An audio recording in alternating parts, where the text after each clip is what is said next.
रात के अंधेरे में आप क्यों गए थे? दिन के उजाले में जाने से एसपी साहब को डर लग रहा था? आखिर कौन सा कारण था एसपी साहब कि आप रात के अंधेरे में वहां पर गए? किसको डराने गए थे? किसको धमकाने गए थे? आखिर कौन सी ऐसी बात थी जो आप दिन के उजाले में नहीं कर सकते थे? अगर दोषी एसपी साहब भी हैं तो इन पर कार्रवाई बिल्कुल होनी चाहिए। थाने प्रभारी या डीएसपी की इतनी औकात नहीं कि बिना ऊपर से आदेशित हुए वो किसी का भी इनकाउंटर कर सकता है, फेक इनकाउंटर, हत्या कर सकता है। कोई केस प्रभावित नहीं होगा। किन्हीं का औकात नहीं है कि जज साहब के सामने जाकर के कुछ कह सकते हैं। आरा शहर का बेलौटी गांव रो रहा है, दर्द का सितम झेल रहा है और भरत तिवारी प्रकरण मामले में अब पूरे देश में एक ही आवाज़ बुलंद हो रही है कि आखिर भरत तिवारी के परिवार को इंसाफ कब मिलेगा और ये लड़ाई कब जीती जाएगी। और आपको भी पता है कि विगत कुछ दिनों पूर्व भरत तिवारी का जो धोखे से इनकाउंटर किया गया, फेक इनकाउंटर किया गया और इस पूरे प्रकरण में जो आरोपी पुलिसकर्मी हैं उनके खिलाफ शाहपुर थाने में एफआईआर दर्ज हुआ है। और समझिए कि इस पूरे प्रकरण में समाज का हर तबका, भरत तिवारी जो गरीबों और गुरबों की आवाज़ बनता था, सड़े हुए सिस्टम से लड़ाई करता था और आखिरकार उसे अपनी शहादत देनी पड़ी। और इस पूरे मामले में शाहपुर थाने में एफआईआर दर्ज होने के बाद 8 दिनों के बाद एसपी साहब मिस्टर राज रात के अंधेरे में पीड़ित परिवार से मुलाकात करने पहुंचे थे। और उनके इस मुलाकात के बाद जो पीड़ित परिवार है, भरत तिवारी का भाई है चंदन तिवारी, उसने साफ तौर पे कहा कि आखिर रात के अंधेरे में एसपी साहब को आना क्यों पड़ा, आखिर इसका क्या मतलब है। और पीड़ित परिवार को धमकाने का भी आरोप लगा। और इन तमाम मुद्दों पे बात करने के लिए हमारे साथ भूमिहार ब्राह्मण एकता मंच के नेता पुष्कर नारायण सिंह जी हैं। पुष्कर जी, शुरू से आप आवाज को बुलंद कर रहे हैं और जो पूरा वाक्य भरत तिवारी के साथ हुआ, जो एसपी साहब जिले के कप्तान हैं, जिन्हें पहले ही संज्ञान लेना चाहिए था, पीड़ित परिवार के बीच पहुंचना चाहिए था, 28 किलोमीटर तय करने में उनको 8 घंटा लग गया और उनको ये नहीं दिख रहा था कि एक परिवार के साथ अन्याय हुआ है, हम इस पूरे मामले का संज्ञान ले।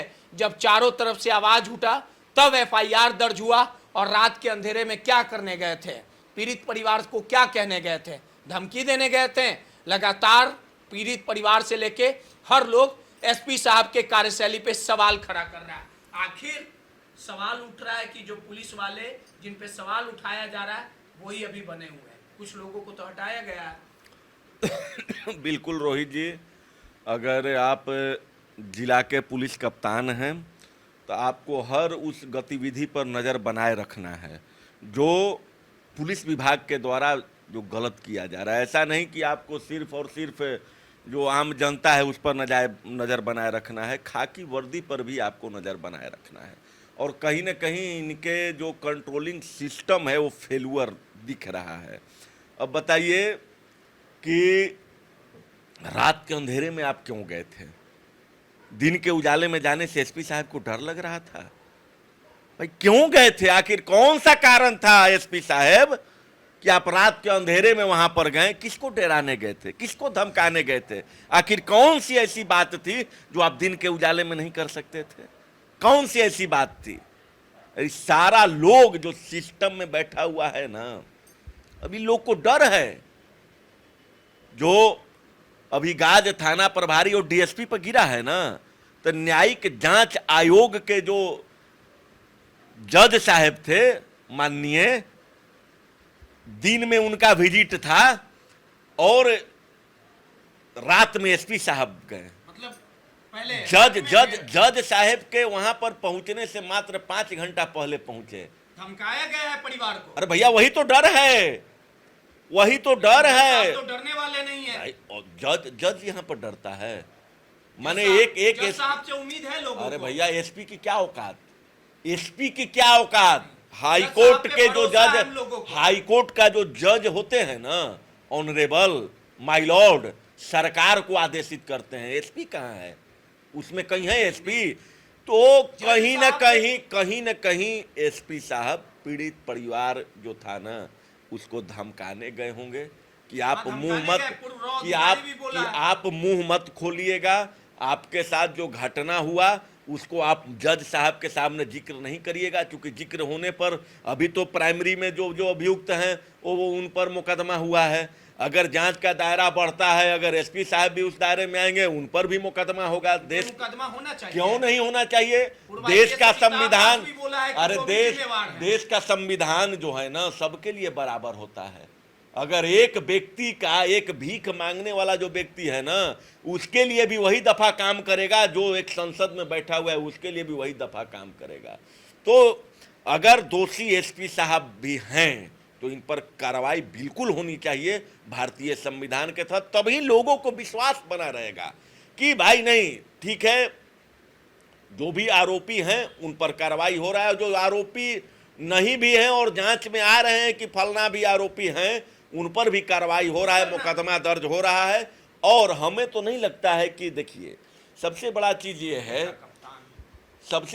ये है कि किसी भी थाने प्रभारी या डीएसपी की इतनी औकात नहीं कि बिना ऊपर से आदेशित हुए वो किसी का भी इनकाउंटर कर सकता है, फेक इनकाउंटर, हत्या कर सकता है। तो इसमें तो नाम आ रहा है, एडीजी कुंदन कृष्णन जी का भी नाम आ रहा है। सुधाकर सिंह जी ने तो स्पष्ट तरीके से कहा कि एडीजी कुंदन कृष्णन जो हैं यहाँ पर बैठे हुए हैं पुलिस मुख्यालय में, इन्होंने आदेशित किया है और यहाँ से एसटीएफ जाकर के हत्या किया है। तो स्पष्ट बातें तो स्पष्ट हैं। अब जो वर्तमान सरकार है वो अपनी साख बचाने के लिए माने इतना प्रयास कर रहा है। अगर बहुत सारा मुकदमा हाईकोर्ट में दर्ज है, बहुत सारे ये माने कह सकते हैं कि कईयक लोग जो है मानवाधिकार में अपना अर्जी लगाए हुए हैं, तो कहीं न कहीं बिहार सरकार को लगा कि अगर हम हत्या का मुकदमा जो भी उस टीम में थे उन पर नहीं दर्ज करते हैं और कल के गए पटना हाई कोर्ट यह आदेश देता है कि जितने भी लोग इनकाउंटर में थे उन पर हत्या का मुकदमा दर्ज करिए, तो फिर कहीं न कहीं सरकार की किरकिरी होगी। तो और जिस प्रकार से सोशल मीडिया से लेकर के जमीन तक पूरे भारत भर में एक उबाल सा दिख रहा है और भरत तिवारी, अमर शहीद भरत तिवारी जी के प्रति लोग अपना संवेदना व्यक्त कर रहे हैं। लोग हजारों हजार किलोमीटर से चल करके बिलौटी गांव आ रहे हैं।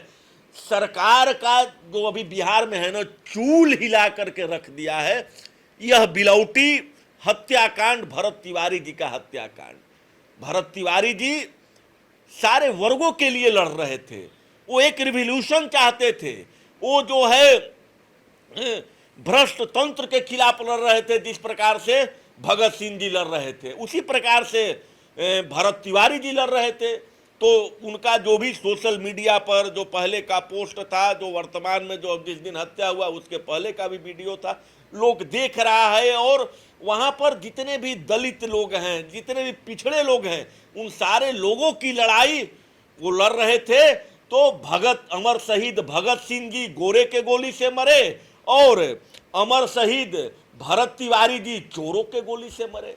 अरे सबसे बड़ा चीज होता है, अगर अपराधी के कोई अपराधी चरित्र का व्यक्ति है जिसके ऊपर गंभीर मामले दर्ज हो, चाहे हत्या, बलात्कार, डकैती, इस प्रकार के मामले अगर दर्ज हो, तो अगर गोली चलता है खाकी वर्दी से तो यह मान्य माना जाएगा कि इन पर आपराधिक चरित्र के व्यक्ति थे। लेकिन कोई भी आपराधिक, इनका कोई चरित्र नहीं है, कोई इतिहास नहीं है, उसके बाद खाकी वर्दी के द्वारा जो गोली चला करके मारा गया। और मारा ही नहीं गया, पुलिस ने तो स्पष्ट किया है कि एकदम शॉर्ट रेंज, मतलब कि इनके शरीर में सटा करके गोली मारा गया है।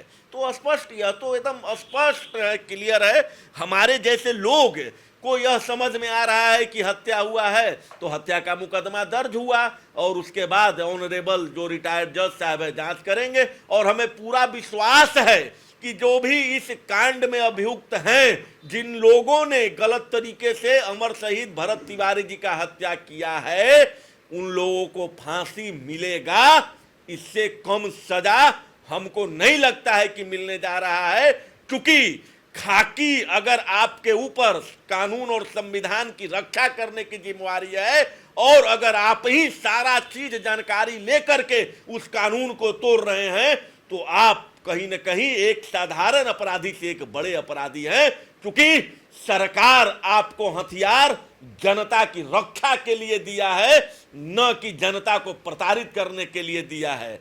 हम तमाम वैसे लोगों से गुजारिश करना चाहते हैं कि ऐसे लोगों के साथ भूल करके भी न खड़े हो जो अपराधी चरित्र के हैं, चाहे वो पुलिस वाले हो चाहे कोई भी हो। अपराधी चरित्र के व्यक्ति का समर्थन हम लोग कभी नहीं कर सकते हैं। और जो लोग भरत तिवारी जी को अपराधी बता रहे हैं, उनका आंख पर से जो चश्मा है ना जाति का, वो चश्मा उतार करके देखिए। भरत तिवारी जी सारे जाति के थे, सबके थे और सबके लिए लड़ते थे, वो कोई जात विशेष के लिए नहीं लड़ते थे। फिर भी दुर्भाग्य है बिहार का कि कुछ गंदे टाइप के नेता, जो कुछ जिनका मानसिकता एकदम समाप्त हो चुका है, वैसे नेता अभी भी इसको जातीय चश्मे से देख रहे हैं। एक आखिरी सवाल है पुष्कर नारायण जी, और इस पूरे मामले में जिस प्रकार से बात आ रहा है कि रात के अंधेरे में एसपी साहब गए थे, तो आपको ऐसा लगता है कि ये पूरा जो मामला चल रहा है, इसमें अगर एसपी यही बने रहेंगे भोजपुर आरा शहर के, तो केस प्रभावित भी हो सकता है? नहीं, कोई केस प्रभावित नहीं होगा। किन्हीं का औकात नहीं है कि जज साहब के सामने जा करके कुछ कह सकते हैं। यह पुलिस जांच नहीं है, यह स्वतंत्र जांच है। उच्च इससे बड़ा जांच ही नहीं है। हटा दिया जाए तो अच्छा है, लेकिन यह भी मैं स्पष्ट करना चाहता हूँ, कह रहे थे कि एसपी साहब को भी नामजद किया नहीं ठीक है, वो तो अब जांच में आएगा ना, वो तो जांच में आएगा कि किसके आदेश पर। भैया आपने गोली चलाया तो किसके आदेश पर चलाया, कौन आदेश दिया, तो भाई तो वो तो सब आने वाला है ना। और हमें नहीं लगता है कि किसी एसपी के कहने से यह जांच प्रभावित हो सकता है, जिसके जांच का नेतृत्व डीएसपी साहब सवालों के घेरे में, आपको याद होगा एकदम बिल्कुल पहले भी इनकाउंटर कर दिए थे, सब एमआईटी से पढ़ा लिखा व्यक्ति था। एकदम तो हमें नहीं लगता है कि एक एसपी के इतना ताकत है कि वो एक जज को सुझाव दे या आदेशित करे। ये असंभव वाली बात है।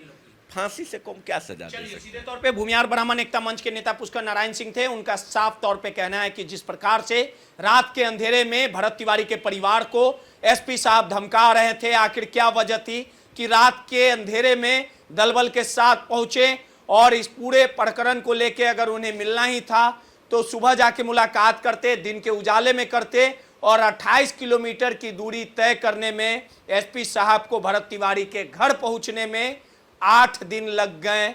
और ये तमाम जो एसपी साहब की गतिविधियां है वो कहीं ना कहीं सवालों के घेरे में है कि एक परिवार 8 दिनों से बिलख रहा था, रो रहा था, और एसपी साहब को फुर्सत तक नहीं थी उनके घर पहुंचने में। सहयोगी मुन्ना के साथ रोहित, माईपीडीएस समाचार, पटना।